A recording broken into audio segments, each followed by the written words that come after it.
Araby by James Joyce. North Richmond Street, being blind, was a quiet street except at the hour when the Christian Brothers School set the boys free. An uninhabited house of 2 stories stood at the blind end, detached from its neighbors, in a square ground. The other houses of the street, conscious of decent lives within them, gazed at one another with brown, imperturbable faces. The former tenant of our house, a priest, had died in the back drawing-room. Air, musty from having been long enclosed, hung in all the rooms, and the waste-room, behind the kitchen, was littered with old, useless papers. Among these, I found a few paper-covered books, the pages of which were curled and damned. The Abbot, by Walter Scott, The Devout Communicant, and the Memoirs of Vidocq. I liked the last best because its leaves were yellow. The wild garden behind the house contained a central apple tree and a few straggling bushes, under one of which I found the late tenant's rusty bicycle pump. He had been a very charitable priest. In his will he had left all of his money to institutions and the furniture of his house to his sister. When the short days of winter came, dusk fell before we had eaten all of our dinners. When we met in the street, the houses had grown somber. The space of sky above us was the color of ever-changing violet, and towards it the lamps of the street lifted their feeble lanterns. The cold air stung us, and we played until our bodies glowed. Our shouts echoed in the silent street. The career of our play brought us through the dark, muddy lanes behind the houses, where we ran the gauntlet of the rough tribes from the cottages to the back doors of the dark, dripping gardens, where odors arose from the ash pits, to the dark, odorous stables, where a coachman smoothed and combed the horse or shook music from the buckled harness. When we returned to the street, light from the kitchen windows had filled the areas.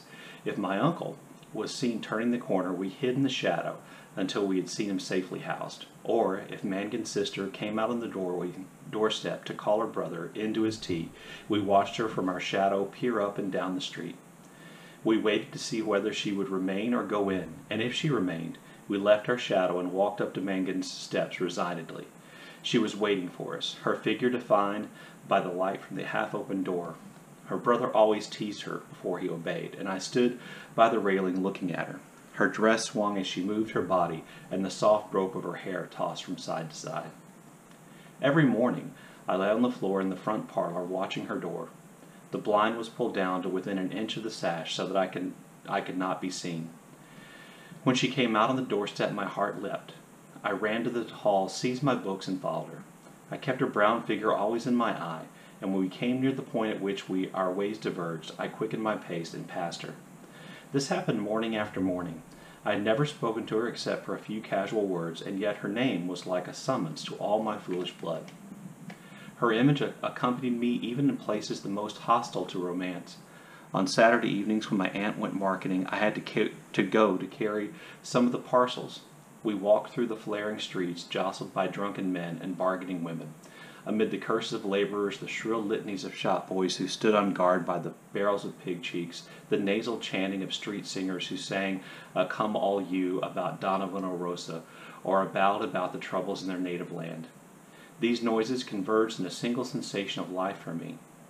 I imagined that I bore my chalice safely through a throng of foes. Her name sprang to my lips, at moments in strange prayers and praises which I did not understand.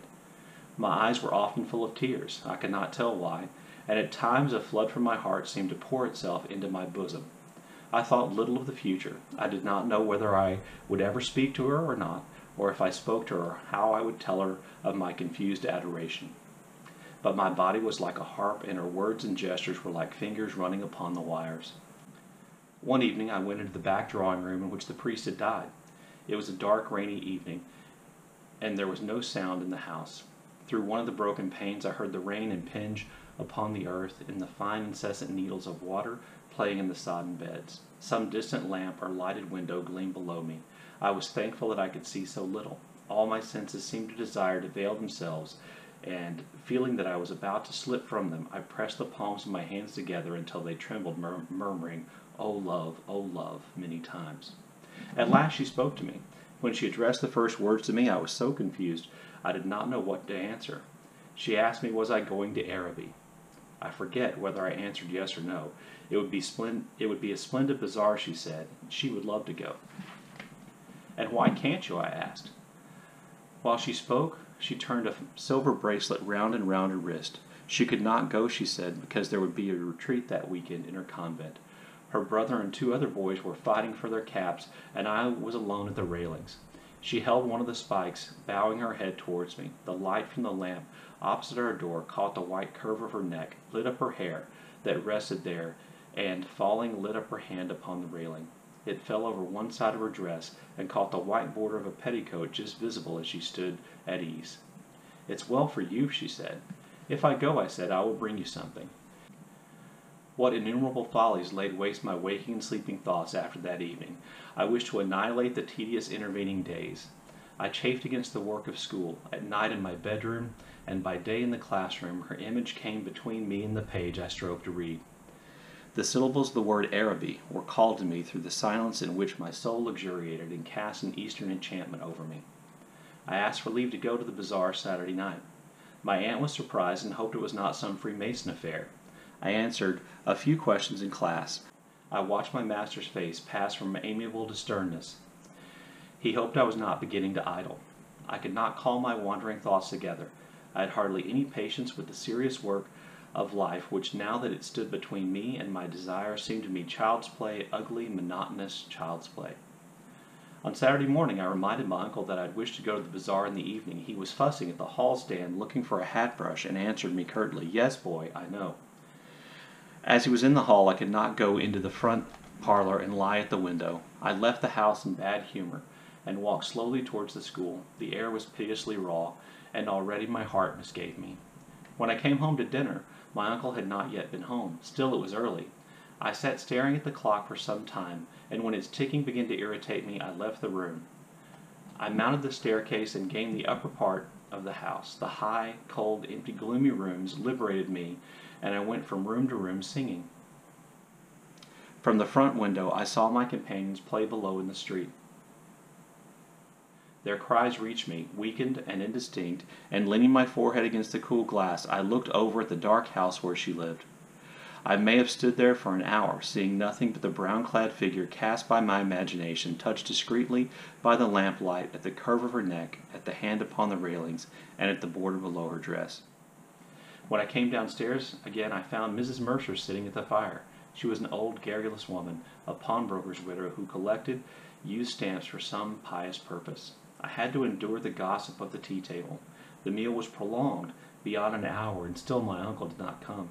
Mrs. Mercer stood up to go. She was sorry she couldn't wait any longer, but it was after 8 o'clock, and she did not like to be out late, as the night air was bad for her. When she had gone, I began to walk up and down the room, clenching my fists. My aunt said, "I'm afraid you may put off your bazaar for this night of our Lord." At 9 o'clock I heard my uncle's latchkey in the hall door. I heard him talking to himself, and heard the hall stand rocking when it had received the weight of his overcoat. I could interpret these signs.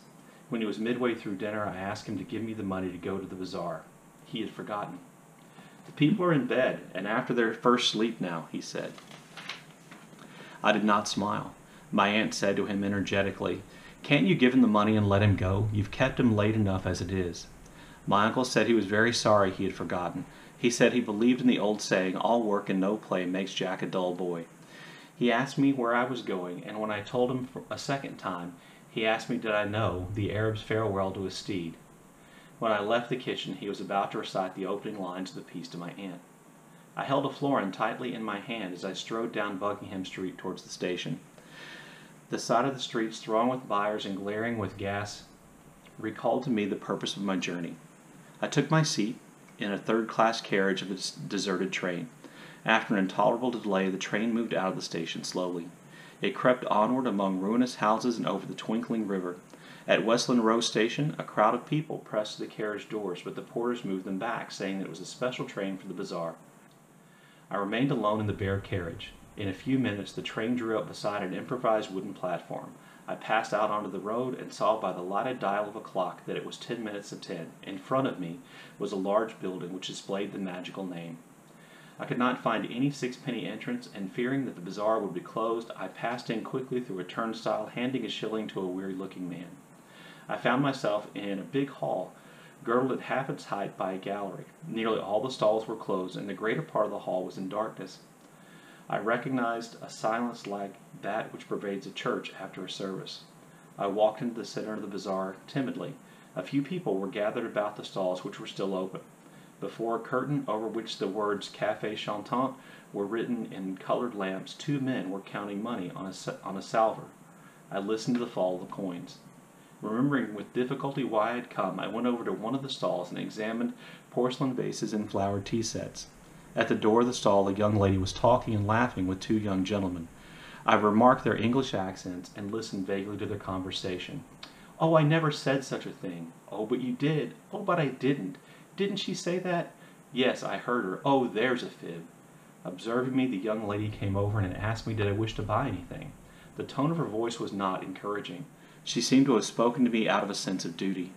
I looked humbly at the great jars that stood like Eastern guards at either side of the entrance to the stall and murmured, "No, thank you." The young lady changed the position of one or two vases and went back to the two young men. They began to talk of the same subject. Once or twice the young lady glanced at me over her shoulder.